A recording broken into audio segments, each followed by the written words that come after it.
So let's bring on Nick Wright, who really...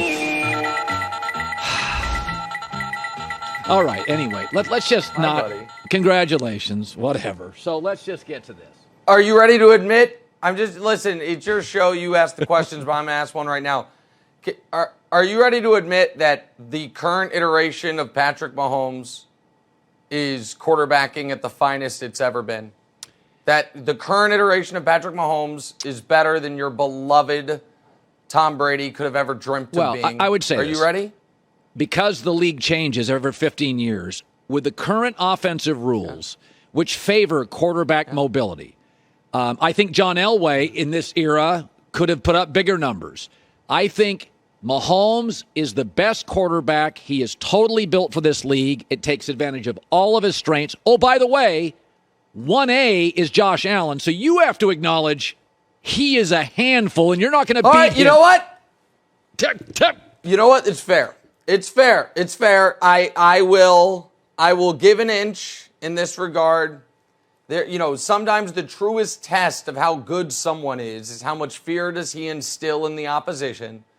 And I, as an honorary member of the Kansas City Chiefs, can tell you I was terrified on Sunday. So I will put my sword down when it comes to Josh Allen. He has the questions I had. Can he string together consecutive great playoff games? He answered those. Now, listen, I will say this. I'm curious about this, because Allen was great. You were right about Allen. You're very, very wrong very, very many times about Mahomes, but I'm glad you've come around. I do worry for the Bills, though, that the Falcons never recovered from the Super Bowl. Right. The Seahawks never recovered, I would argue, from Marshawn Lynch play. Yeah. You lose Dable, and that type of emotional devastation, I think, can have a long tail, especially when, just to get to Mahomes, you've got to get through Herbert or Burrow or a healthy Lamar. So the idea that we're definitely going to get part 3 of this next year, I hope we do. I think it's fun, but I don't know that we will. No, I'm going to address this later in the show. In fact, I'll throw this at you. This is a good discussion. Defensive coaches, the legends, Mike Tomlin, Pete Carroll, whiff on about every other offensive coordinator hire. McVay's never whiffed. Andy Reid's never whiffed. Fangio couldn't get the OC right. Mike Zimmer whiffed once Stefanski left, who he inherited. Ron Rivera can't get it right. If Brian Daboll leaves, there is a strong likelihood. Brian Flores went through 3. You look around at this league, the defensive coaches, there are a lot of whiffs, and I don't think you can replace Brian Daboll and upgrade. I think that's a very interesting... I'll take it a step further. I'll take it a step further. Let's say he gets it. The problem with the NFL right now, it's not, I know it's all 3 phases of the game, but if we're breaking it down percentage-wise, unless you're the Green Bay Packers, it's about right now a 60% offense, 35% defense, 5% special teams league. The offense is tilted that far. The problem for hiring defensive coaches is, Colin, even if they get the offensive coordinator right, if they get it too right, you got to replace him because he goes and gets a job. Yes. So, right? So yes. That's the issue. The issue is you want so much stability for your quarterback. If the head coach isn't an offensive guy, you bring in the offensive guy, but if he's good enough, he then leaves. So I think we're going to see even more teams go offense with their head coaches, especially if they have a quarterback they believe in. But I actually am. It's impossible for me not to root for Andy Reid, and it's also, I think Mahomes is incredibly likable. So I have no problem acknowledging Kansas City's number 1 in this league. I think Buffalo, to your point, is a terrifying rival for the next 10 years. Yeah. Josh Allen is an insane once-in-a-franchise talent. Now, it's interesting. I said this the day after, and I'll say it again 3 days in a row. It's not that Green Bay lost. It's that I watched Burrow, Mahomes, Allen, and Stafford, and they were more daring, and they trailed, and they got hit, and I couldn't tell, and they didn't play safe, and they took risks. I watched Aaron shut down after a Mercedes Lewis fumble. 3 and out, no yards. It was unbelievable. It was, again, Garoppolo is limited and was more daring. My takeaway on Aaron was he's got to fix Aaron. There's something going on here with Aaron upstairs. Did you see that? Yeah, listen, I've argued with you a lot about Aaron Rodgers, and the more evidence is coming in on your side of the ledger. I thought you were categorically insane on Rodgers about 5 years ago. About 3 years ago, I thought you had a few good points. At this point, I think you mostly nailed it. So I thought his interview yesterday was interesting because it showed to me a bit of delusion when he said, you had the whole world, you had people rooting against me purely because of my vaccination status. Colin, Aaron's vaccination status is the exact same as Carson Wentz's. And people adored the Colts. They were everyone's sleeper. People weren't actively rooting against the Colts. People, if they were actively rooting against Aaron for non-football reasons, it's not because of his vaccination status. It's because of his seemingly endless dedication to being loud and wrong. It's the same.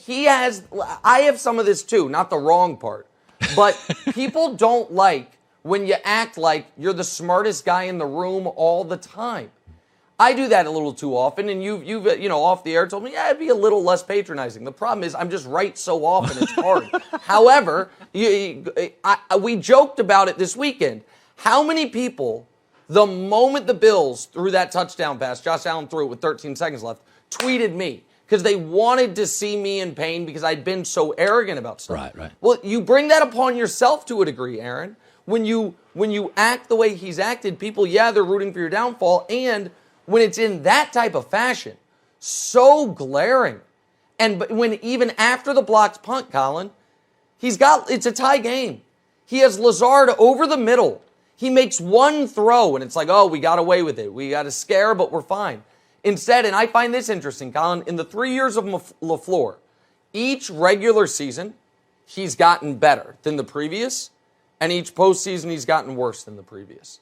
I find that interesting. Hey, by the way, are you busy with your family right now? No, anything for you and Joy Taylor. Okay. Everyone involved in this show except Chris Healy, I have time for. So you want me to stick around? I got you.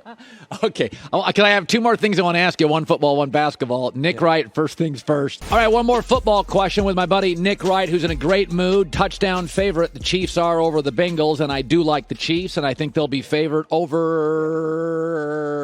I'm not sure the Rams are winning. It's close for a reason. They play close games.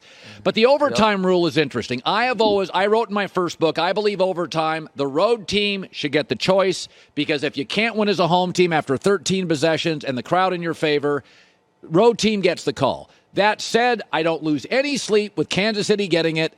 Bills had their chances, didn't play penalty-free football, get over it. But you have a solution to improve it, and a lot of people disagree with me. Well, listen, and by the way, nice humble brag in my first book, my first of many books that I've written that were bestsellers. The Ravens proposed this years ago, and it's the right solution. It's the football version of the old parenting tactic, I cut, you choose, which is, we have one piece of cake left, we got to split it. How are we going to split it fair? Someone cuts, and the other person gets to choose which slice they want. It's the spot and choose solution. So, Colin, the Bills are playing the Chiefs. When it goes to overtime, it's sudden death, first to score. The Chiefs decide where on the field the possession will start, and the Bills then decide if they want to play offense or defense. Ooh, like that. So it is as fair as you can be. So how deep would the Chiefs have to say for the Bills to say you can have the ball? If they said the 10, would the Bills choose defense? Would they have to say the 5? But you are the one that's choosing. So one team picks where it starts. The other team picks which side of the ball they want to start on, offense or defense. I love that. It's the fairest way, and it takes into account injury, fatigue, all of that. Sudden death, go play. Yeah, because you and I both know the league does not want another 30 minutes of football because you have fatigued athletes, fatigued muscles. That could compromise your roster the following week if you got Chris Jones playing 29 more snaps. Nobody wants to address that. So I think that makes sense. Okay. It is amazing watching LeBron. He's going to lead the league in scoring. Give me some context on how amazing that is. It's insane. Okay, and last night, I was at the game last night. Oddly enough, I was sitting next to Commissioner Silver, who must not be a viewer because when I introduced myself, he looked like I had 3 heads. So I'm like, yeah, thanks for watching, Adam. Appreciate it. But doesn't matter. Neither here nor there. This play right here, Colin, made the commissioner of the league stand up and cheer. I don't know if he cheered. I don't want to be wrong. He stood up. And it's like, what is happening? LeBron's just taking over fourth quarters in year 19. Here's the context for it. Carmelo Anthony this year, Colin, is averaging more points per game than any player ever in year 19 other than Kobe, Kareem, Dirk, and LeBron. So Carmelo is having one of the best year 19s we've ever seen. He's averaging half the points LeBron is. Do you remember about 10 years ago when Durant won his first and only MVP? And I think LeBron was a little, saw Durant kind of coming for his corner. It was a very interesting moment. He was asked about the scoring. And LeBron said, listen, I could lead the league in scoring every year if I wanted to. And I think people were like, okay, yeah, sure. I think he's proving it, Colin. He needed to go 30 a night for the Lakers to stay afloat. And in year 19, he's doing it. He's not as good as he used to be, and he's still good enough to be the best scorer in the league. Yeah. And scoring's not what he does best. It's unfathomable what he's doing. Yeah, it is. And I will say this. I think they're a limited team. They're too old. Their bench is too old. I don't think they defend the perimeter well. I don't think they're a title team.